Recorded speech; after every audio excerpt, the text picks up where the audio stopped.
Hi viewers, welcome to our channel. ప్రస్తుతం మనతో పాటు దామ బాలాజీ గారు, సీనియర్ జర్నలిస్ట్, వారితో ఒకసారి మాట్లాడదాం. సార్ నమస్కారం. నమస్తే. సార్ రామ్ గోపాల్ వర్మ గారి పైన ఫైబర్ నెట్ చైర్మన్ ఒక భారీ బాంబ్ పేల్చారు సార్. సో వ్యూహం సినిమాను ప్రదర్శించడానికి ఏకంగా 2 కోట్లకు పైగానే ఆర్జీవీకి ఇచ్చారని చెప్పేసి ఆయన చెప్తున్నారు. సో మామూలుగా మనం చూస్తున్నాం, ఆర్జీవీ గారి పైన కొన్ని కేసులు నమోదయ్యాయి, అరెస్ట్ అవుతారని ఒక పెద్ద చర్చే జరిగింది. సో అప్పుడు ఏం అవ్వలేదు. మళ్ళీ ఇప్పుడు ఈ కేసుకు సంబంధించి ఈ విధంగా మాట్లాడడం కూడా ఇప్పుడు ఆయన పైన కేసులు నమోదయ్యే అవకాశం ఉంది, అరెస్ట్ అయ్యే అవకాశం ఉందని కూడా అంటున్నారు. మరి ఈ ఇష్యూలో ఏం జరిగింది, మీరేం చెప్తారు సార్ దీనికి సంబంధించి? యాక్చువల్గా ఈ టాపిక్ గతంలో మనం మాట్లాడుకున్నాం. బట్ ఇప్పుడు అఫీషియల్గా వచ్చిందనమాట. ఇంతకుముందేమో TV5 లాంటి సంస్థ మీడియాలలో రామ్ గోపాల్ వర్మ ఫైబర్ నెట్ సంస్థ ద్వారా ఎంత డబ్బులు రామ్ గోపాల్ వర్మకి జగన్ ప్రభుత్వం ఇచ్చారు, ఇవన్నీ బయటకు వచ్చాయి. అప్పుడు రామ్ గోపాల్ వర్మ కూడా వీటన్నిటికీ నేను నోటీసులు పంపిస్తున్నాను, ఈ న్యూస్ను ఎవరైనా చేస్తే యూట్యూబ్ ఛానల్ కూడా నోటీసులు ఇస్తున్నానని కొన్ని ఛానల్స్ ఫోన్స్ కూడా వచ్చాయి. ఆ టాపిక్ మీద చేయకండి, చేస్తే ఇదవుతారని. అంటే వీళ్ళంతా అబద్ధాలు చెప్తున్నారు, మాకు రావాల్సిన డబ్బులు ₹1 కోటి వచ్చారు, 2 కోట్లు రావాలి, ఇంకా ₹1 కోటి రాలేదు, దానికోసం మేము మా ఫైనాన్సర్ దీనికి వెళ్ళాడు కోర్టుకు కూడా అని ఆయన ప్రకటించాడు. అయితే ఇప్పుడు అఫీషియల్గా ఏపీ ఫైబర్ నెట్ చైర్మన్ ఆయన కంప్లీట్ డీటెయిల్స్ దీనికి సంబంధించి ఏపీ ఫైబర్ నెట్ ఆయన ఛార్జ్ తీసుకున్నాడు చైర్మన్గా జీవీ రెడ్డి. ఆయన ఇప్పుడు దీన్ని బయట పెట్టాడు క్లియర్గా. ఇది అఫీషియల్ అనమాట. ఇప్పుడు మొన్నటి వరకు మీడియాలో వచ్చింది అబద్ధం అని ఆర్జీవీ చెప్తున్నాడు. మరి సాక్షాత్తు ఫైబర్ నెట్ చైర్మన్ చెప్తున్నాడు, దానికి ఆర్జీవీ సమాధానం ఇవ్వాల్సి ఉంటుంది, జగన్ కూడా సమాధానం ఇవ్వాల్సి ఉంటుంది. అసలు ఈ ఫైబర్ నెట్ చైర్మన్ ఏం చెప్పాడు అనేది ముందు చూస్తే, యాక్చువల్గా ఈ ఫైబర్ నెట్ అనేది 2014-19 మధ్యలో స్టార్ట్ అయింది. అక్కడ అక్రమాలు జరిగాయని జగన్ ఆల్రెడీ దాని మీద ఒక కేసు కూడా పెట్టున్నాడు ఫైబర్ నెట్ మీద. దాంట్లో లోకేష్ వీళ్ళందరూ ఇన్వాల్వ్ అయినారు. దాని మీద మనం చాలా వీడియోలు కూడా చేసాం. సో ఇప్పుడు ఈయనేం చెప్తున్నాడంటే, ఈ ఫైబర్ నెట్ అనేది 3,513 కోట్లతో ఏర్పాటైంది, అన్నీ సెట్ అయింది. దాదాపు 10 లక్షల కనెక్షన్లు, 10 లక్షల ఇండ్లకి ఫైబర్ నెట్ కనెక్షన్లు. ఫైబర్ నెట్ అంటే అందరికీ తెలుసు కదా, ఫైబర్ ద్వారా కనెక్షన్లు, నెట్ కనెక్షన్లు ఇస్తారు ఇండ్లకి, వాళ్ళకి టీవీలకి, ఫోన్లకి, తర్వాత ఇంటర్నెట్, వీటి కనెక్షన్ల కోసం గవర్నమెంట్, ఇది సెంట్రల్ గవర్నమెంట్ స్కీము, దాంట్లో భాగంగా స్టేట్ గవర్నమెంట్ కూడా చేసింది. ఆల్రెడీ 10 లక్షల ఇళ్ళకి కనెక్షన్లు ఇచ్చింది. 3,513తో ఈ ఫైబర్ నెట్ ఇవన్నీ వేసేసింది. వేసినాక జగన్ ప్రభుత్వం వచ్చినాక ఆల్రెడీ సెట్ అయిన ప్రాజెక్టు జగన్ ప్రభుత్వం ఎంత ఖర్చు పెట్టింది? 6,800 కోట్లు ఖర్చు పెట్టింది. అదే తెలుగుదేశం ప్రభుత్వం సెట్ చేయడానికి ఎంత పెట్టింది? 3,513. పోనీ వీళ్ళు ఏమన్నా కలెక్షన్లు పెంచారా అంటే 10 లక్షల కలెక్షన్లే 5కి తెచ్చారు, తగ్గిపోయి పెరిగింది. ఇంకొక విషయం ఈయన ఏం చెప్పాడంటే, అప్పుడు 108 మంది స్టాఫ్ ఉన్నారు.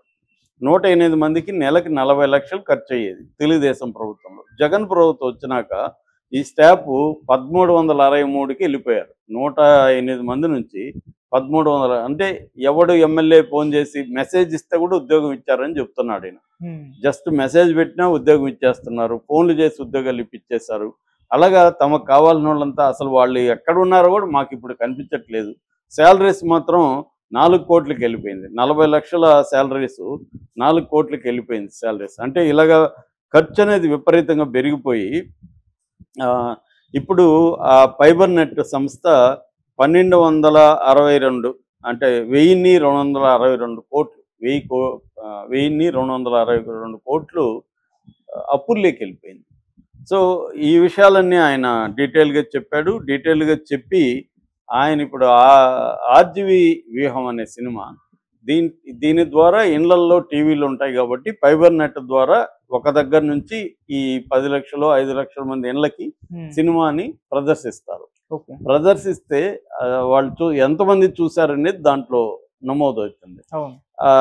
ఒక మామూలుగా అయితే తెలుగుదేశం పీరియడ్లో ఒకరు చూస్తే ₹100 ప్రొడ్యూసర్కి పే చేయాలి, అది కండిషను. కానీ ఇక్కడ ఏం చేశారు, చూసింది ఎంత? 1,863 మంది చూశారు. ఆయనకి పే చేసింది ఎంత?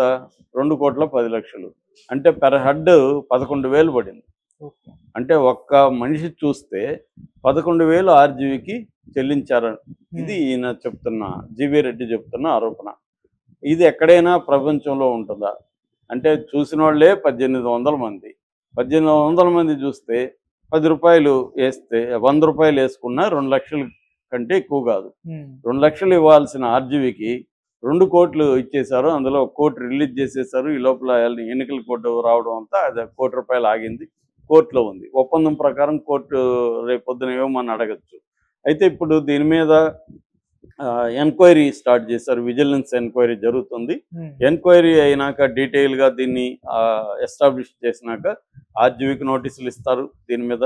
అట్లాగే జగన్కి దాంట్లో ఉన్న Madhusudan Reddy fibre net chairman అధికారి, వీళ్ళకి అందరికి కూడా రేపు ఫైబర్ నెట్ చైర్మన్ గతంలో మధుసూదన్ రెడ్డి ఉన్నాడు, వీళ్ళకందరికంతా కూడా నోటీసులు వెళ్తాయి, కేసు పెడతారు, అరెస్టు జరిగే అవకాశం ఉంది. ఆర్జీవి కూడా ఇరుక్కునే అవకాశం ఉంది. ఆర్జీవి అంటే ఇక్కడ ఆర్వి సంస్థ ఇరుక్కుంటుంది. ఆర్జీవి డైరెక్ట్గా ఇరుక్కుంటారు లేదా తెలియదు మనకి. ఆర్జీవికి కూడా ఉండొచ్చు రేపు పొద్దున ఇబ్బంది. ఏదేమైనా దీంట్లో మనం ఇప్పుడు ఆర్జీవి తప్పు కంటే కూడా జగన్ తప్పు క్లియర్గా కనబడుతుంది. ఎందుకంటే ఇప్పుడు నేను చాలాసార్లు అడిగాను, వ్యూహం ఒకటే ఎందుకు వేశారు? వేరే చిన్న సినిమాలు 100 ఉన్నాయి కదా, 100,000 చిన్న సినిమాలు వస్తున్నాయి. ఎవ్రీ ఇయర్ 100 పైన చిన్న సినిమాలు వస్తున్నాయి.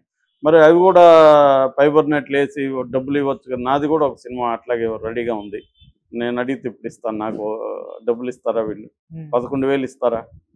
11,000 వద్దు, నాకు 1,000 రూపాయలు ఇవ్వమనండి, ఇస్తాను నేను సినిమా. అట్లా 1,000 రూపాయలు ఇస్తే బోల్డ్ మంది ఇస్తారు సినిమాలు. మరి ఎందుకు వేయలేదు? జగన్ వ్యూహానికి మాత్రం ఎందుకు పెట్టాడు అంటే, వ్యూహం తనకు అనుకూలంగా తీస్తే ఆర్జీవికి లబ్ధి చేకూర్చడం కోసమే ఈ స్కీమ్. ఎందుకంటే ఆర్జీవి సినిమా బయట రిలీజ్కి ఇబ్బంది అయింది కాబట్టి ఫైబర్ నెట్లో పెట్టి దాని ద్వారా ఆర్జీవికి 2 కోట్లు. ఆల్రెడీ ఆర్జీవికి రకరకాల రూపాల్లో ఫండ్ వచ్చిందని, ఈ సినిమాకి పెట్టుబడులే వైసీపీ వాళ్ళు పెట్టారని ఇవన్నీ రకరకాల పుకార్లు వచ్చి దాన్ని ఆర్జీవి ఖండించాడు. అది మనకు తెలియదు ఎవరు డబ్బులు పెట్టారో, అదంతా రేపు కోర్టులో చెప్పుకోవాల్సి ఉంటుంది ఆర్జీవి కేసు వస్తాయి. ఏదేమైనా అవన్నీ పక్కన పెడితే ఏపీ ఫైబర్ నెట్ నుంచి ఒక వ్యక్తి చూస్తే 11,000 ఇవ్వడం, ఇది కానీ వాస్తవం అయితే, వాస్తవమా కాదో మనకు తెలియదు. జీవీ రెడ్డి అని చైర్మన్ ఆరోపిస్తున్నాడు. ఆయన ఆరోపిస్తున్నాడంటే ఆయన దగ్గర ఆధారాలు ఉండాలి కదా. మరి దాన్ని కాదని ఇప్పుడు ఈయన ఆర్జీవి ఇంకా దీని మీద వచ్చి మాట్లాడలేదు. రేపు పొద్దున మరి దీన్ని ఆర్జీవి నిరూపించాల్సి ఉంటుంది. ఎంతమంది చూశారు, ఎంత డబ్బులు వచ్చిందని లెక్కలు చెప్పాల్సి ఉంటుంది. ఇవన్నీ ఎందుకంటే రిజిస్టర్ అయి ఉంటాయి కదా, దాన్ని ఇప్పుడు మ్యానిపులేట్ చేయడం కష్టం. నిజంగా అంతమంది చూసారా, అంతమంది చూస్తే అంత డబ్బులు వచ్చాయా, ఎంతమంది చూశారు, ఇవన్నీ అవసరం. కనెక్షన్లు ఉండేది 5 లక్షలు అంటున్నారు. 5 లక్షల్లో అందరూ ఎందుకు వ్యూహం చూస్తారు? దాంట్లో వాళ్ళు తెలుగుదేశం వాళ్ళు కూడా ఉండొచ్చు, వేరే వాళ్ళంతా వ్యూహం చూడకపోవచ్చు. సో వ్యూహం అనే మామూలుగా ఆర్జీవి సినిమాలే జనం మార్నింగ్ రిలీజ్ అయితే నైట్కి ఉండట్లేదు థియేటర్లలో, ఎందుకంటే అవేవి హిట్ కావట్లేదు. ఆయనకి ఏంటంటే ఆయనకు కూడా తెలిసి తీస్తాడు ఆయన, ఎందుకంటే దాని చుట్టూ వచ్చే డిస్కషన్ ఇంపార్టెంట్ అనేది ఆయన చాలాసార్లు చెప్పాడు. నేను 1000 సినిమాలు తీసినట్టు ఒక సినిమా తీస్తే, ఎందుకంటే ఎవరి షాటు, ఎవరి ట్వీటు, ఎవరిది ఒక సినిమా లాగా, కాబట్టి అవన్నీ జరుగుతుంది కాబట్టి నా పర్పస్ నెరవేరుతుంది అనేది ఆయన క్లారిటీ ఉంది. ఆయన సినిమాలు ఎందుకు తీస్తున్నాడు ఏంటని, అదేం ప్రాబ్లం లేదు. కాకపోతే అలాంటి సినిమాని, వ్యూహం అనేది అటర్ ఫ్లాప్ సినిమా, అది ఎవరు చూడలేదు. అలాంటి సినిమాని ఒక్కరు చూస్తే 11,000 పే చేస్తే మరి వేరే సినిమాలకు ఎందుకు ఇవ్వలేదు, వ్యూహానికి ఎందుకు ఇచ్చారు, వ్యూహానికి మాత్రమే ఎందుకు ఇచ్చారు అనేది ఇది చాలా సీరియస్ ఇది క్రైమ్ అవుతుంది. ఆర్జీవి కూడా దీనికి సమాధానం చెప్పాలి. అట్లాగే డీటెయిల్ కార్పొరేషన్ నుంచి మహీవి రాఘవ్ కూడా డబ్బులు ఇచ్చారు, దానికి కూడా కేసు అవుతుంది. ఎందుకంటే ఆయన యాత్ర 2 తీశాడు కాబట్టి ఆయనకి డబ్బులు ఇచ్చారు, స్టూడియో పెట్టుకోవడానికి